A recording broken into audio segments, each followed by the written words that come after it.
তৈরি করে নেব টক মিষ্টি আমের আচার, যেটা থাকবে বেশ অনেক দিন আর খেতেও হবে সুপার টেস্টি। তো সকলকে ওয়েলকাম জানিয়ে শুরু করছি আজকের রান্না।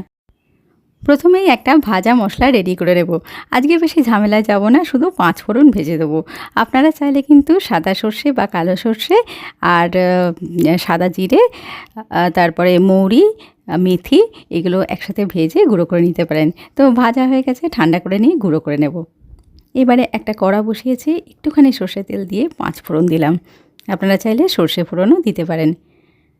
তারপরে এখানে আম কেটে রেখেছি, ওই 500 মতো আম আছে এখানে। এরকম ছোট ছোট করে পিস করেছি, আপনারা চাইলে যেমন খুশি শেপের কাটতে পারেন। একটুখানি নুন দিলাম, আমের টক যেরকম হবে সেরকম করেই নুন মিষ্টি দিতে হবে। তো আমগুলো বেশ বাতি হয়ে গেছিলো, একটু রং এসে গেছে দেখুন, তাই জন্য অতটা টক ভাব নেই, তাই নুনটা অল্প দিলাম, ওই 1/2 টিস্পুন মতো। খুব ভালো করে নেড়ে চেড়ে নিয়ে চিনিটা দিয়ে দেবো। যতটা আম তার ওই অর্ধেকের একটু কম চিনি দিলাম। এবারে ব্যাস ঢেকে রেখে দেবো। 5 মিনিট বাদেই দেখবেন চিনিটা গলে গলে আসছে আর অনেকটা রসে পড়ে গেছে। এতে কিন্তু একটু জল টল দেবো না, আমের রসেই আচারটা হবে, তাহলে নষ্ট হবে না আচারটা। দেখুন অনেকটাই চিনি গলে গেছে, আবারও ঢেকে দেবো 5 মিনিটের জন্য। এভাবে চিনির রসে বা গুড়ের রসে যদি আম সেদ্ধ করে আচার করা হয়, তাহলে দেখবেন আমগুলো গলে পাক হয়ে যাচ্ছে না, বেশ গোটা গোটা হয়ে থাকে আর দেখতেও ভালো লাগে। তো আপনারা যদি চান একটু মাখা মাখা, তাহলে 2-1 পিস একটু হাতা দিয়ে ভেঙে দিতে পারেন।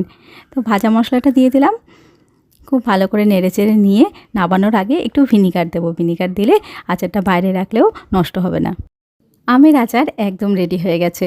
আচারটাকে এবারে ঠান্ডা করে নিয়ে বোতলে ভরে বেশ কিছুদিন রোদে রাখবো, তাহলেই দেখবেন অনেক দিন আচারটা ভালো থাকছে। বা আপনারা চাইলে ফ্রিজেও রেখে দিতে পারেন। তো ভিডিওটা কেমন লাগলো, ভালো লাগলে প্লিজ চ্যানেলটাকে একটু সাবস্ক্রাইব করবেন আর পাশে থাকা বেল আইকনটি অন করে দেবেন, যাতে করে আমার সকল নতুন রান্নার নোটিফিকেশান আপনাদের কাছে পৌঁছে যায় সবার আগে। আর ফেসবুক থেকে দেখে থাকলে পেজটাকে প্লিজ একটু ফলো করে দেবেন। তো আজকে আসছি, সবাই খুব ভালো থাকবেন, সুস্থ থাকবেন। এতক্ষণ ভিডিওটা দেখার জন্য অনেক ধন্যবাদ। নমস্কার।